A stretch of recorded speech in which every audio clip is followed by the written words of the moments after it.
Welcome back, I'm Tedward, and welcome back to my 2022 Honda Civic Si Daily Driver, now with 5,600 miles on it. Yeah, I've put over 5,000 miles on my new daily driver since March, and I wanted to give an update on the ownership experience and what it's been like, because sometimes it's hard to know in a quick period of time with a car, especially on a test drive, if it's the right car for you. So maybe some of my insight will be good for a go, no-go decision on your end, whether you want the Si or a Civic at all. But man, this car has been so good to me. It's Sonic Gray Pearl, but it's not all sunshine and rainbows. There have been a couple issues, and there are a few things that I don't like about the car. We're going to get to those. And let's just clear up the elephant in the room, because there was a video I made at night where the check engine light came on and I got a misfire. The check engine light was blinking at me to indicate this misfire. There was clearly a lack of power.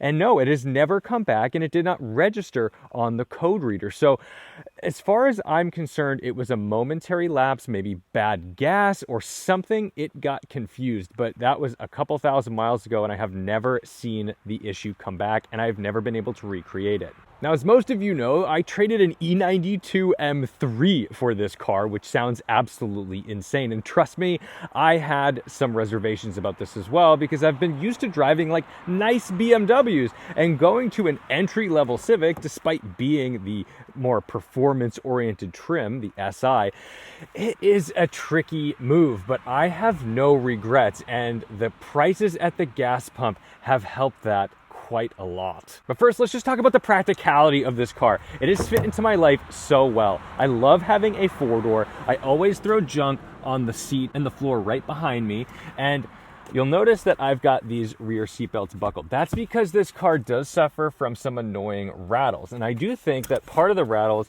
is the seatbelt kind of rubbing against this hard plastic surface. So I've done my best to try to reduce that, yet there is not fully gone, because I do think that these doors, they move around a little bit, and it's not terrible, and it's not like anything I can actually put my finger on. I mean, maybe I'm literally putting my fingers on it, but I cannot stop it. There are just some conditions where you're on the right road or the wrong road, where it's just the right amount of bounciness that's going to cause these to rattle around a little bit. And I know it's funny, when this car came out, people were complaining about the fact that the rear doors did not have the same red treatment as the front doors. I could not think of a thing that matters less to me. I never spend any time in the rear seats, and if my passengers were complaining about that, well, they can find another ride. I do like that this has a rear armrest, and I don't think I ever appreciated this until I drove the new HR-V. The HR-V does not have a rear armrest. That is insane. But also remember, this does not have rear seat ventilation, so you're not getting the vents back here, which if you do have passengers in the rear all the time, that could be a deal breaker. That might be an Accord upgrade for you. Maybe this isn't the right thing. But honestly, nobody spends any time in the back of this car, because I usually just have one passenger or myself. The other thing I love about this car is the trunk space. There is a lot of it, and I have not used the fold down rear seats yet, because I don't have anything big enough in my life to really need to put back there, and I'm not using this as any kind of track car. So unlike the M3, where I would often be pulling another set of wheels and tires so I could throw them on at the track or bring them somewhere to get mounted, I haven't needed to do that in this car, and that's a problem, because it means I'm not using this on the track, and I'm not really going to the track at all. Kind of a bummer. Some things that are irritating. There are body panels that they just don't line up, okay? And there's like a little bit of a divot here. If we close this door, there's definitely a gap there where this should be out a little further, or this should be in a little further. The body lines are nice, but again, you end up with little things like this where things just don't line up. But at the end of the day, we've bought a Honda Civic. Pardon the truck. I have not purchased a Lamborghini or a Porsche that has come and disappointed me with misaligned body panels. I can live with what comes with this car, especially at 42 miles per gallon. So let's get it started up and take it for a drive and talk about the ownership experience.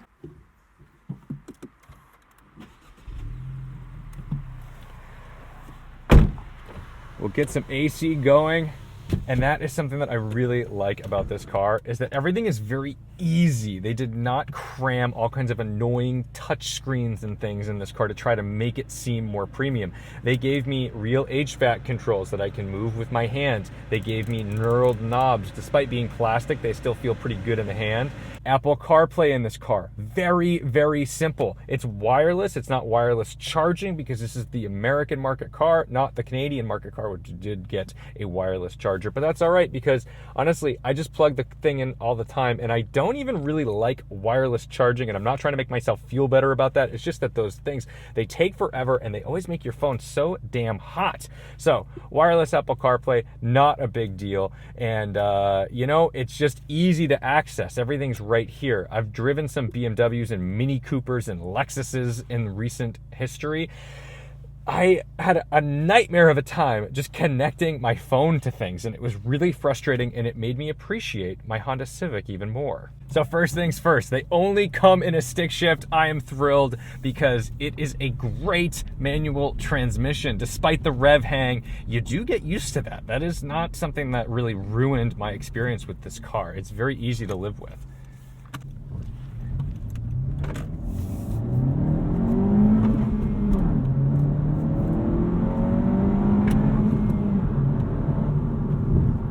In a straight line, this car is not alarmingly quick by any stretch of the imagination, but Hondas usually aren't. So I feel like you're getting what you expect out of the car, and the nice thing is that tactility-wise, all the engagement points are enjoyable to be with and drive, and I've only grown to like it more. I didn't think that I would want to get out and drive this car as much as I do. I actually find it to be really fun to drive, and I'm always looking forward to driving it, and as evidenced by my odometer at 5,655 miles right now in like 3 months, obviously I enjoy it. So that's great. But the thing that makes it so easy to enjoy is that it's so inexpensive to drive. Over the past 897 miles, I've been getting 41.9 miles per gallon. I've had drive stints of about 30, 40 miles where I've left somewhere and arrived somewhere and achieved 45 miles per gallon. I have never owned a car that could do that. This is like really some wild stuff to me, and I just love it. All right. I didn't think fuel economy was going to be that big a deal in my life, honestly, because I always thought that, smiles per gallon, man. But guess what? Gasoline costs a lot of money. At the time of making this video, I'm paying $5.69 per gallon for 93 premium. This does take premium. It's required that you use 90, or it's recommended that you use 91 octane or higher. In Massachusetts, it's very difficult to find 91. It's out there, but most pumps, when they say premium, they are going to serve you 93, 89, or 87. So here's the deal. I am saving like a couple $100 a month just on fuel compared to my E92 M3, because my E92 M3, I maybe got 21 miles per gallon. In this thing, I'm eking out 41. That's crazy. And as we go past the zoo, nice and gentle, quiet, letting these folks come through. Okie doke. Great place to park right on a crosswalk. Okie doke. Let's take a look at the overall average for the 5,600 miles that I've had this car. 38.9. So if you don't believe me that I'm getting 41 miles per gallon, I did over the last nearly 1,000 miles, but over the last 5,600 miles, I'm getting 38.9, which is more than the 37 mile per gallon highway expectation set on the Monroney. So this is really cool, and I'm thrilled that I'm not having to work that hard for this fuel economy. The weight of this car at 2,900 pounds is just a delight. It's something that I really value about the car, is the fact that it's so chuckable and tossable. And frankly, it makes it so much fun in like city traffic or in any traffic, because you can really just point and shoot. You're not like lugging this big heavy thing around. You can actually just like throw it. I wish it had a little more grip. These all seasons, not the most impressive things in the world, but they are They are doing the job despite being very loud, and that's something that I would love to correct with this car, is just to put like a sticky set of summer rubber on in order to reduce that road noise, hopefully, and to increase its capabilities. Because what I love about the 11th gen Civic is this rigid chassis.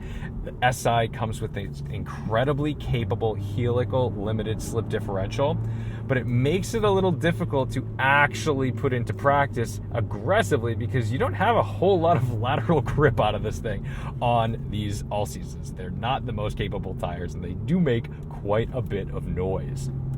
As far as maintenance goes, I've done almost no maintenance. The car has had one oil change at 5,000 miles as per recommended by my dealer, and it was free. Thank you, McGovern Honda, for the free oil change at 5,000 miles. I appreciate it. And that's it. That's all that's happened. And even if I was doing these oil changes myself, which I usually do, this is like the first oil change I haven't done on my own in a very long time, it's 3.8 liters or quarts of oil. That's like nothing. So they're going to be really inexpensive oil changes to begin with, and you're also not going to have a massive mess to clean up, because in my BMW, and I know this is maybe not everyone's experience getting onto Civic Si, that you've traded an E92 M3, but that took nearly 9 liters, 8.8 liters per oil change. There was a bit of cleanup involved. You've got to sort that all out into your containers and get rid of it.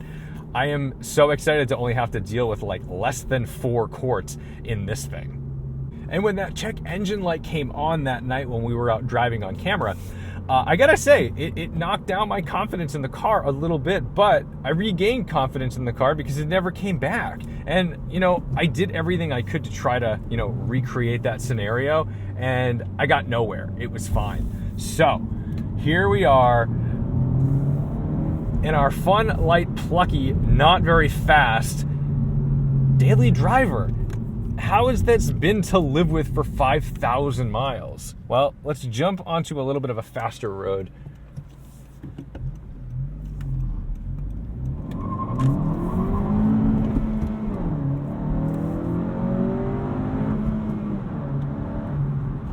That limited slip differential, I feel like, does a lot of work in getting this car out of the hole, because it does not have a lot of instant torque. It needs that turbo to build a bit of boost. And once it does, you want to be able to put it down.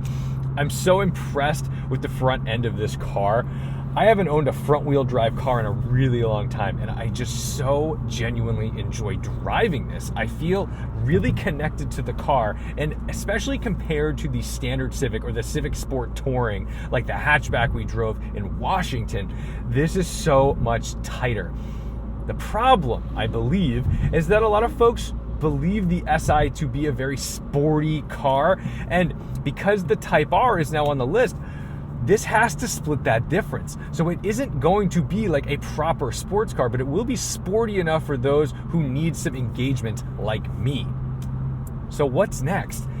Am I gonna buy a Honda Civic Type R when it comes out? Because this should be launching this summer. I would assume that you'll start seeing them in dealers. I mean, it could be as early as fall. I'm kind of hoping not. I'm hoping it's kind of like next spring or early winter. So that way I could get a hold of one in March after the snow melts and do a full winter with this car. I'm not really sure, because the problem with the Type R is that it's going to get less fuel economy than this car, and I'm becoming obsessed with it. I'm genuinely obsessed with getting like 40 miles per gallon in this thing. I drive it up to my sister's place in Maine. That's like a 380 mile round trip. And it's wild that I can do that on like less than a tank of gas, because when I fill this little 12-gallon tank, I get a range of like 450 miles. So if you're driving it nicely, you can really utilize that fuel. Now, what about the M3? What do I miss about that? Well, I'll tell you what. Most of my driving in that car was on the highway. So I don't miss that much, because driving at 72 miles per hour in an M3 versus driving at 72 miles per hour in a Honda Civic, not a whole lot changes there, except for the fact that I'm using half the fuel. Loud tires, man. They do make you sound like you're being kind of a jerk when you're not actually going. that fast. So beware of that. You know, if you're going to get pulled over by a cop whose ears are perked up, it will likely happen in this car. Things that I really like about this car, I just value the interior space so much. I think this doesn't feel constricting like the Focus and Fiesta back in the day. Like those cars, it felt like you were in like a cockpit, which I think can be fun, but at the same time, it really does feel like you don't have a lot of open space when you have that dashboard and that center console that comes down like this. I very much value this infotainment system. It's really simple. It's not trying to be anything more than it needs to be. The touch screen works really well, and after some annoyances with it when I was connecting to CarPlay, and let's say, you know, I do listen to FM radio here and there, it was hard to get it to go to FM radio because every time I hit it, it would see, the kid likes the car, man.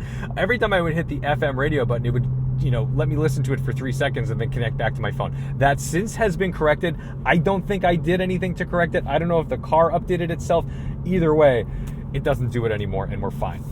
Leather steering wheel. I cannot express how much I love this leather wrap steering wheel, because I drove a base Subaru Impreza to New Hampshire and back, and that car is really base, and it does not have a leather wrap steering wheel, and I don't really love the steering system. That's another thing entirely. But I'll tell you what, I really do feel like the touch points in this car give you just enough luxury that you enjoy driving it on long stints. And these seats, my goodness, Honda has done so well with these seats. There's very little adjustment. I can move them forward and back. I can move them up and down. I do not have lumbar support. And, you know, it feels as though that would be a real deal breaker for a lot of folks, but these are actually really well built and very supportive, and I haven't felt them getting any less supportive over the last 5,600 miles. I've spent hours and hours and hours in this car, and I have really enjoyed being in these seats. Let's find some bumps. Trying to recreate the sounds that I don't like in this car, and of course when I'm on camera, I'm having a hard time doing it. So it's Honda's lucky day because I can't show off the interior rattles.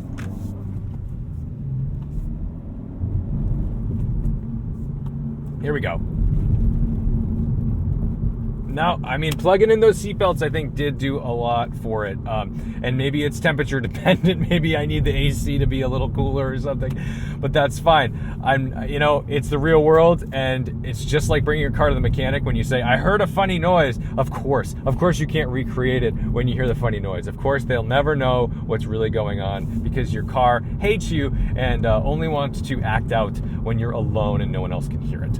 Someone very specifically asked about the auto rev match system because I believe in the previous generation Type R it didn't work under 2,000 RPM. Here we are under 2,000 RPM, 4 to 3.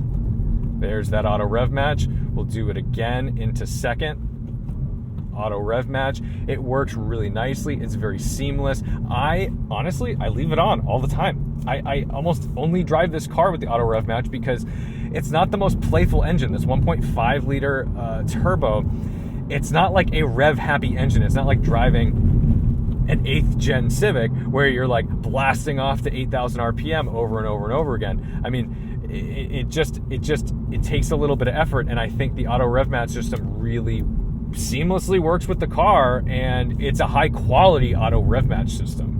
I am bummed that this does not have heated seats. I wish it had heated seats. I kind of wish it had the full digital dash because I got to drive that full digital dash in the Civic Sport Touring hatchback with the CVT, and it's a nice dashboard. It's a bummer that this car gets a little bit neutered, especially from the Canadian market, and essentially for more money in the US market, which is annoying. But the reality is this is still, you know, at MSRP. We have to just call it like it is. You know, it's a $27,000, $28,000 car. I know that's not always the case when you actually go out and buy the car. I know there's massive, crazy markups on these things, but there are deals to be had, and sometimes you do just have to stomach the best deal possible, whether that's like $1,000 or $1,500 over. But there are people getting these at MSRP, myself included. Now let's talk about the Racetrack. You know that I like to do some track days here and there back in the day with my M3, and it was the perfect car for it. Sure, it would overheat after a couple of hot laps, but you know, you'd monitor temps and all that stuff. I do not see this as a car to go do those types of events. I really don't. I don't think it has the cooling system for it. Oh, there's a 4-way stop. Lovely. Nice. Okay. Look at me. Safe Tedward. I don't see this as a car that even really would do an occasional track day. I don't know that it would be that fun on the racetrack. I'm sure it would be fun. Everything's fun on the racetrack, but I think I would be concerned about it. I think it would be more abuse than it's really designed for. And that's a bummer because I feel like an 8th gen Civic could handle that abuse a little better than this. But we've got a Type R coming, which will handle that abuse. Now, will I trade this for a Type R? I'm not so certain, but it would probably fit into my life a little bit better because I think it would handle the track duty better than the SI, and it would be a little more plug and play. You upgrade a couple little things and you're literally off to the races. This car, I just think while yes, you could go out and do a mild track day in it, I don't know that it would feel too abusive. I think it would defeat the purpose of me owning this car. And of course, the question that has to be answered, shouldn't you have just bought a BRZ? Yes and no. The BRZ would definitely do a little more of that track-oriented stuff that I like, and I love a rear-wheel drive sports car, of course. But for my day-to-day driving, man, having a 4-door sedan is my thing. I mean, even when I bought my E92, I kind of had wished that I bought an E90.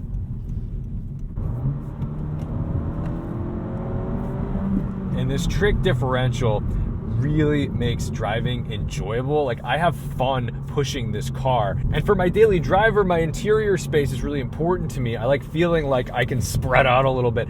I don't really have that in the BRZ. I do feel a little more constricted in that car.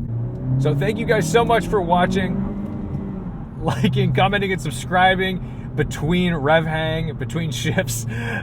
I want to bring you along for the journey of driving this thing and owning it, because so far it has been very good to me. So far it has done all the things I wanted it to do and achieved 40 plus miles per gallon.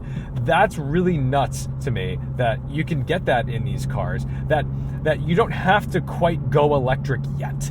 I'm not really ready for the Tesla thing.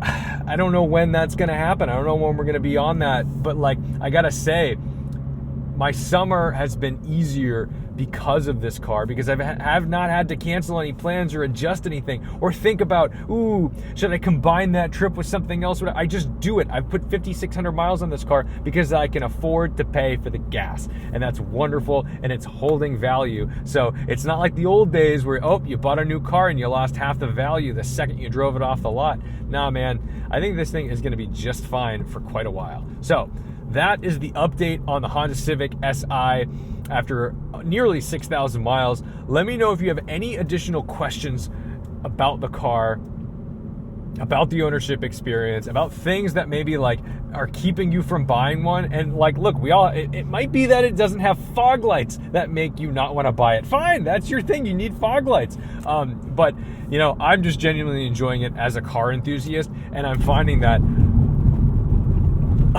I don't need to always have the latest, greatest like Porsche or BMW to be happy. I'm finding a lot of joy in driving like a normal car, and I don't want that to go unnoticed, because it's really important that we don't just like stratify each other's worth in the car community by how much they spent on a car. You can have a lot of fun in a lot of cars. Thank you guys so much for watching, liking, commenting, subscribing. Don't forget to respect the drive, and I'll see you in the next one.